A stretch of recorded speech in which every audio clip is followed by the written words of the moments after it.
શહેરના ચોકબજાર વિસ્તારમાં આવેલા એક વ્યસનમુક્તિ કેન્દ્રની બિલકુલ બહાર જ ડ્રગ્સની ડિલિવરી આપવા આવેલી એક મહિલા પેડલરને સુરત ક્રાઇમ બ્રાન્ચે લાખોના મુદ્દામાલ સાથે દબોચી લીધી છે. મહિલા મુંબઈથી ડ્રગ્સનો જથ્થો લાવી ચોકબજાર ગાંધીબાગ સામે ડક્કા ઓવારા રોડ પર ડિલિવરી આપવા આવવાની હતી. સુરત ક્રાઇમ બ્રાન્ચને વિશ્વાસપાત્ર સૂત્રો પાસેથી બાતમી મળી હતી કે મુંબઈથી એક મહિલા ડ્રગ્સનો મોટો જથ્થો લઈને સુરત આવી રહી છે.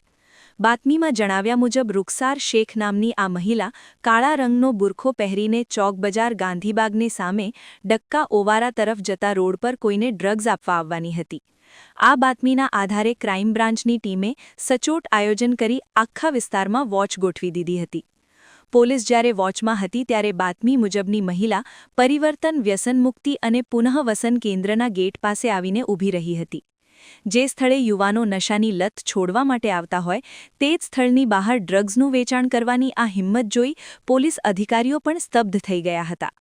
મહિલા ત્યાં કોઈની રાહ જોઈ રહી હતી તે જ સમયે પોલીસે તેને કોર્ડન કરી લીધી હતી અને પ્રાથમિક પૂછપરછ શરૂ કરી હતી. LK star news, Surat.